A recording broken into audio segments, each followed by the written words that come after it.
It all started with the signing of Ansu Fati, an incredibly talented player that needed a new home to prove himself again, and he stepped up for us in unbelievable ways. We were scoring goals for fun with him, and it was the right signing. Talking about signings, Lewis Skelly also made his way into the Wrexham squad as we stepped up in the Champions League to go ahead and bottle it against Athletic Bilbao in immeasurable ways. They kicked us out of it, so we had to focus all on the Premier League. We were behind Newcastle United by a couple of points as we stepped up in the FA Cup to beat Fulham in the finale and lift the trophy with Okonkwo and the team, leading into a season finale in which Carrizo stepped up, and he did like he always does, scoring goals for fun and taking us to our first ever Premier League title. Wrexham has done it. And the new season is now beginning with the news right here that Gutierrez is joining Tottenham. Luckily, Gutierrez realized that Tottenham are in the 14th position in the Premier League in real life and said, please bring me back. And so I did. Initially, he was sold for 71.1. I brought him back for 68. I'm not letting my favorite defender go like that. Don't worry, Gutierrez, bro. I got you. Now, when I look at my starting 11 right now, I realize we have amazing players all around. But when it comes to backups, we have some for the striking position with Obi being the main player. I probably should move on Antist. We have Bruce as a backup to Ansu Fati. We have Sharp and Saavedra for the wings. Lewis Skelly can play left back, can play right back, and possibly center midfield. We have Diviro Reed right here, 79 rated right back. Komutsu and Taylor doing a great job for us defensively. Goalkeeper, we have Pinto. But when it comes to the center midfield spot, Rathbone probably isn't good enough anymore. 32 years old. We're going to have to move him on. Glass is decent, but not necessarily great. So as this comment right here is suggesting, it's time to bring in some new center midfielders. So I'm going in for Sarkisian. This is an Armenian midfielder, and you might be wondering, who the hell is this guy? Well, I told you last season when Athletic Bilbao kicked us out of the Champions League that I will be buying one of their players.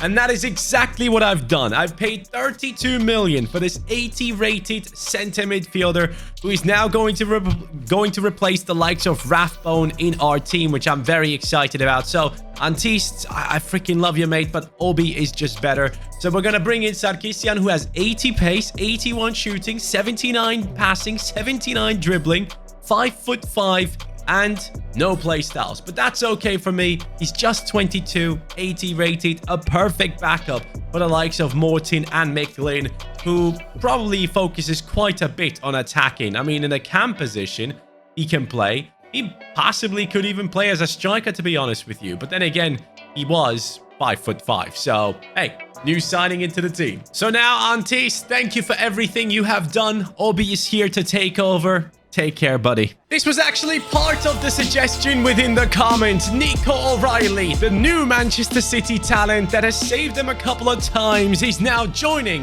into our team for about 30 million, my friends.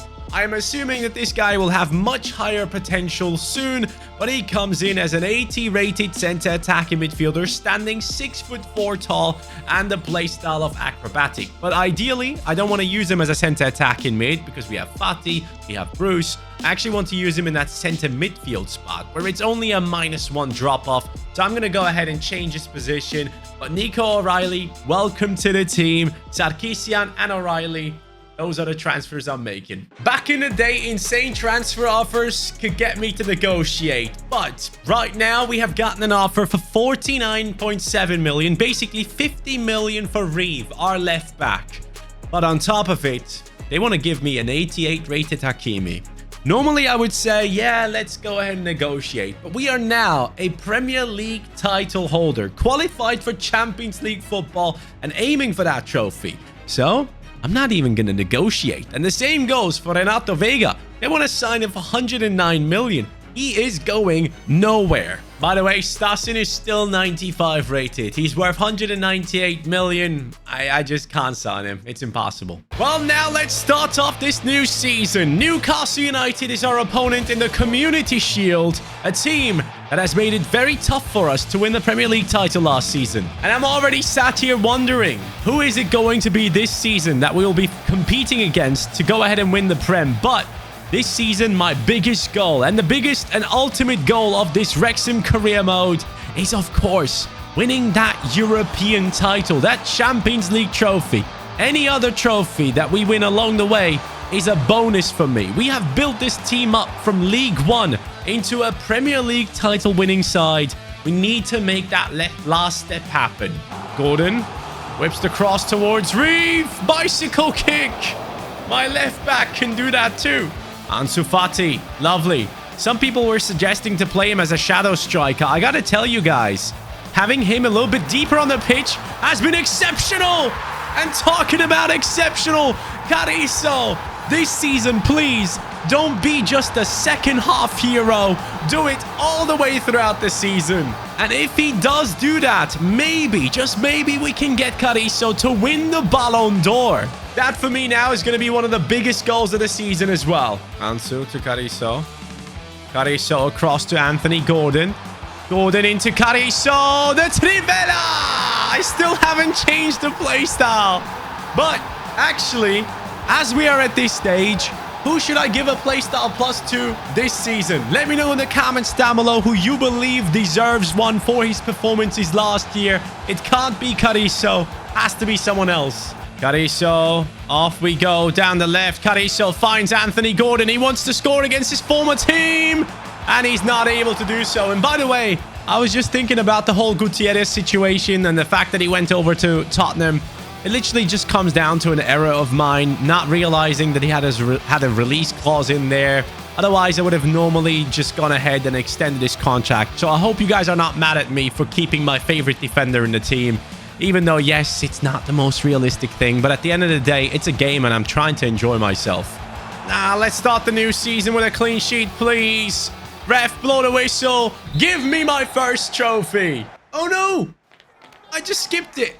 I literally just skipped it. I hate when that happens. By the way, right now, I am working on Carrizo turning into a poacher, and he's slowly getting there. I'm very happy with every single player's player role right now. This formation is finally working for me. Wow, Real Madrid want to sign Jack McGlynn. Now, that is legitimately the only team where I'm still like, yes, I've won the Premier League and all, but even if I do, I might lose one of my best players to Real Madrid. That was the only team where I thought, yes, I would have to think about selling at that stage. And you know what? I'm going into this negotiation because that is what would happen in real life. Liverpool are about to win the Premier League title and Trent is about to go to Real Madrid anyway. So, yeah, here we are.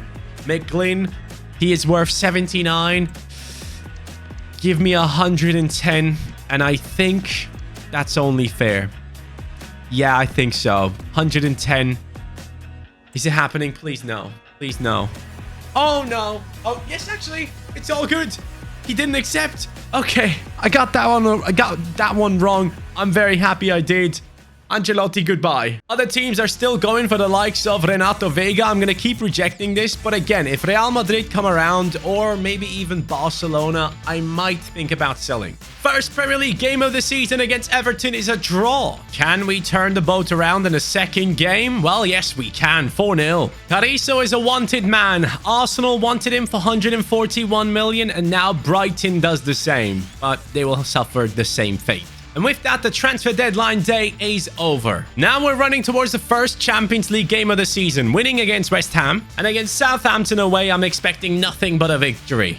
And with that, Wrexham are sat in the first position, just alongside Aston Villa and Arsenal. And I have a feeling that Arsenal is going to be the main opponent this season for the title. After these couple of games, Carrizo has 6 goals in 5 matches. That is what I like to see. And Ansu Fati has 4 goal contributions in 4 as well. This is a great start to the year, and our first opponent in the Champions League is one of the best ones. It's PSG, so let's see what we can do against this lineup right here, which which has some really good players in it. PSG actually did offer me the likes of Ousmane Dembele in a trade deal for Junho, but that was not even a question. Junho is a great player in this team. Might be one of the more underrated ones in my opinion.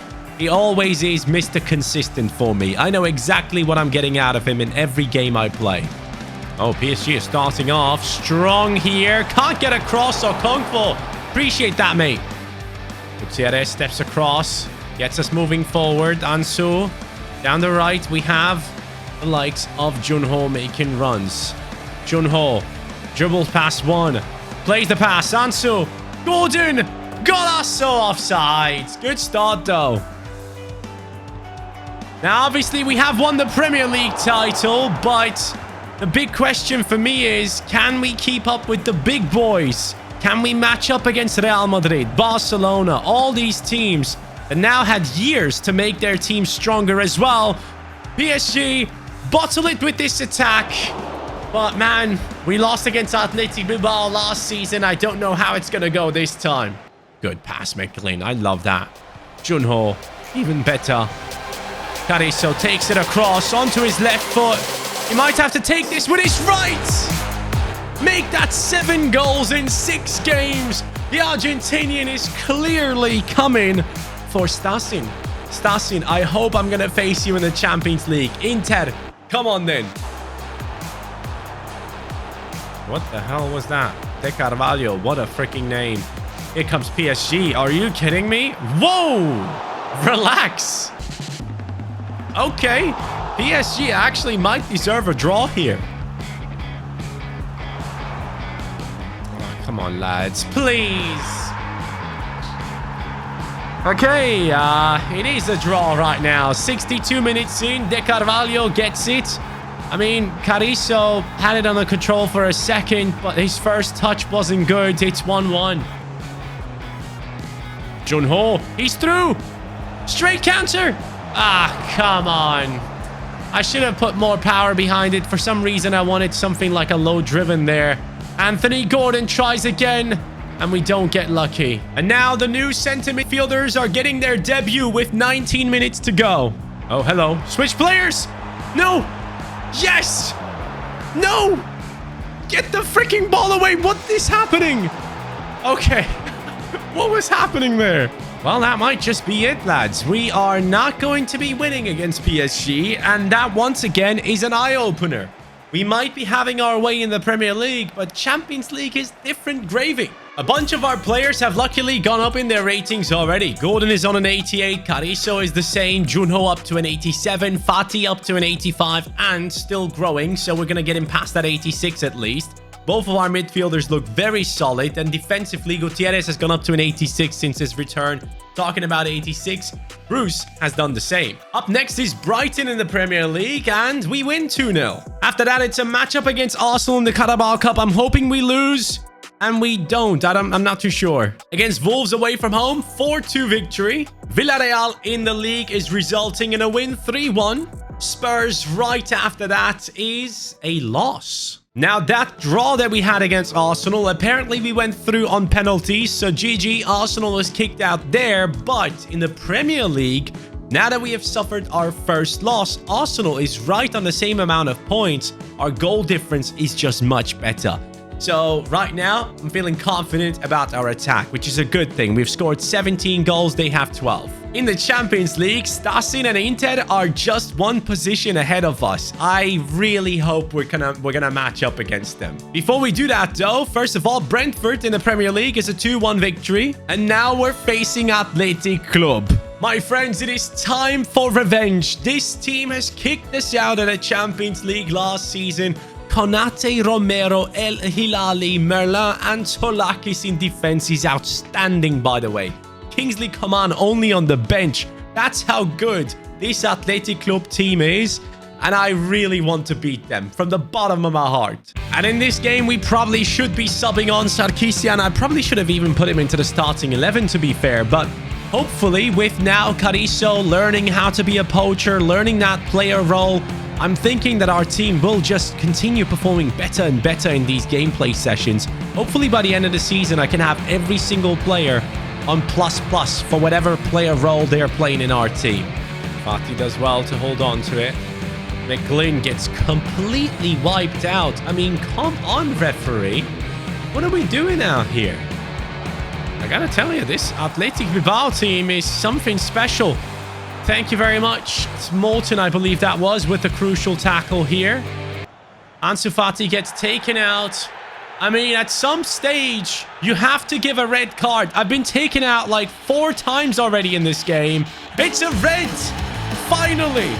Karagizar is out. 2nd yellow in this game. And you know what? That is perfect timing. They lose one of their midfielders.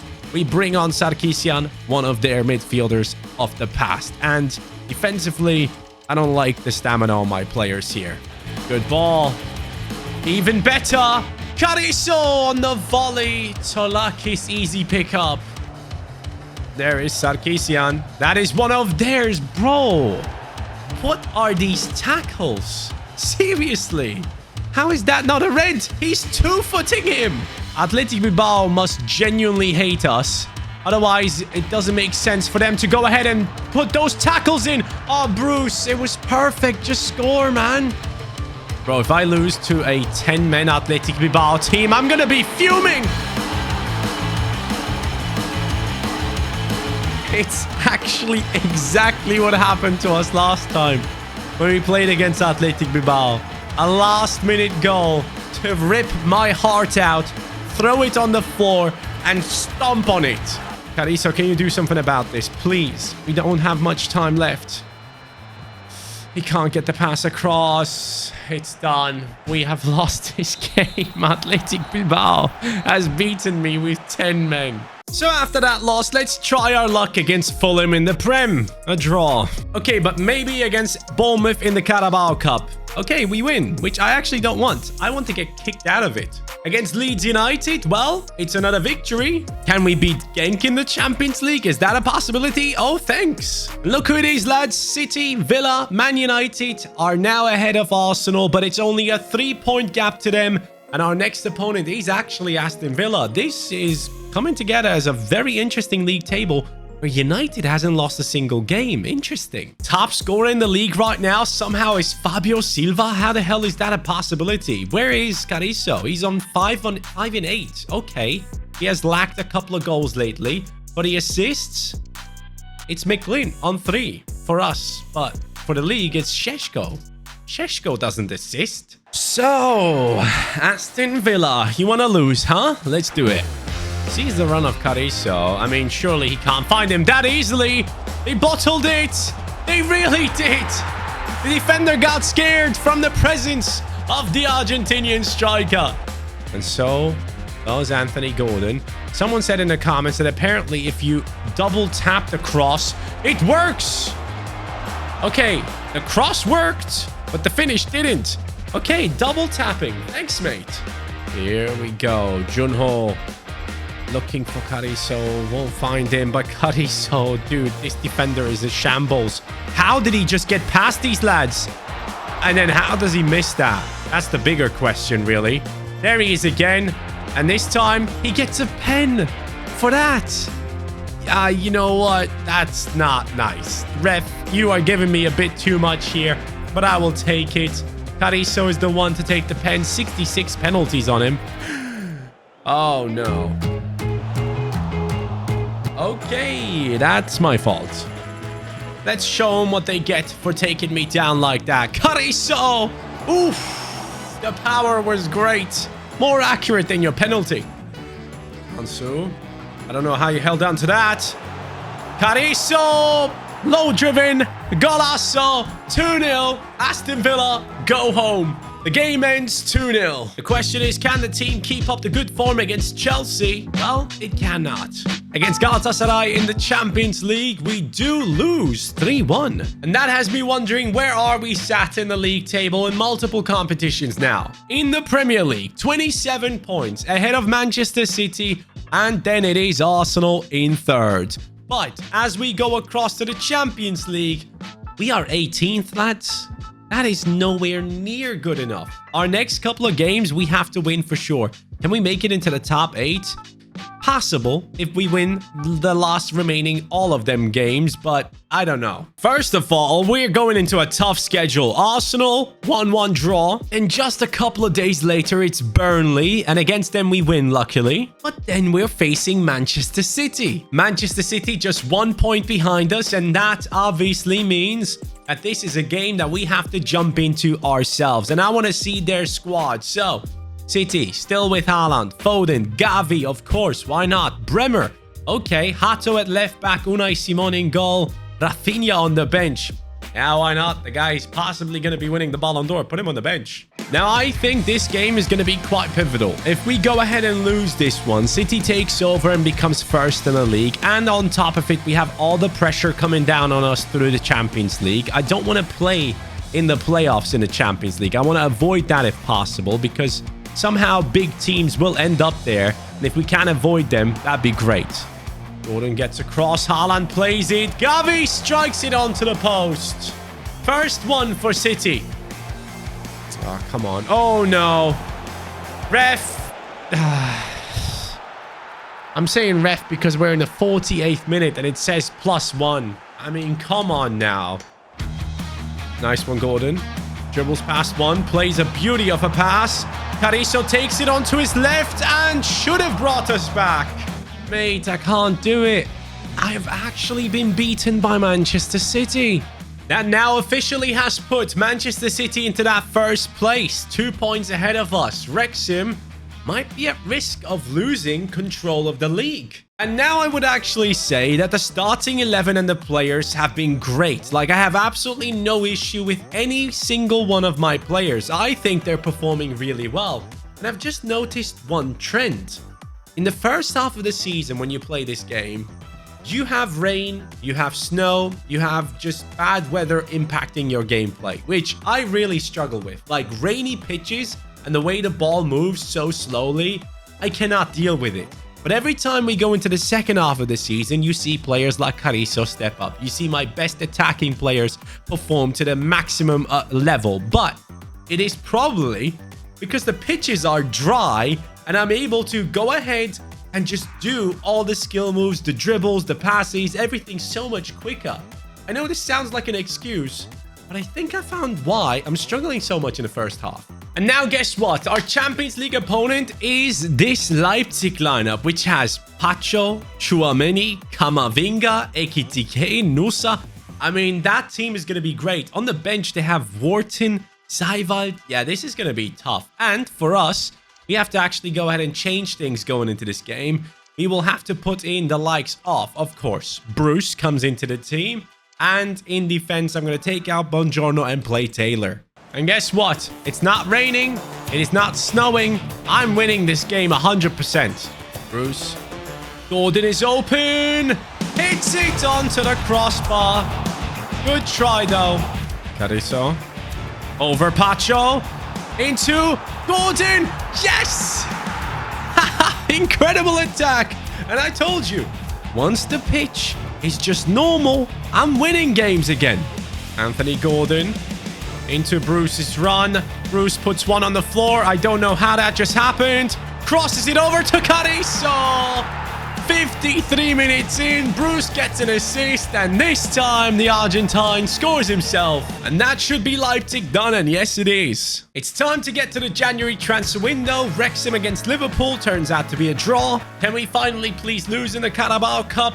No, we cannot. Guess we'll just lose against Leicester City in the Prem, right? No, we did not. Surprise. Man United are not unbeaten anymore. They lost against Fulham, but they beat us. And Newcastle United, on the other hand, is putting more pressure on Wrexham. Now, at this stage, Wrexham is in the third position with 36 points, 7 behind the likes of Manchester City. For the top scorer, Silva and Haaland are competing alongside Gyökeres, whilst Carrizo is down there in the 7th position. But going into our squad right now, I know for a fact, second half of the season, dry pitches, it's gonna be perfect for us. And we will have the likes of Renato Vega, Reeve on 90 pluses, which is amazing to see. Okonkwo has done it as well.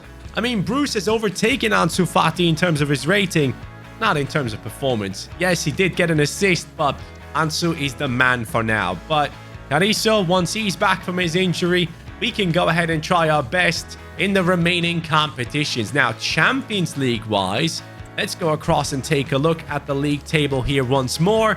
We are currently sat in 13th. With 2 more games to go, we need to get into the top 8. Inter, with Stasin, are currently in the top 8. I would be a very happy man if I can kick them down into the playoff rounds. So the big question is, Luca Stasi, 95 rated striker from Inter, our former player. Can we face him in the Champions League and actually prove that we can play with the big boys in European football? That is the goal of Wrexham going into the second half of this season.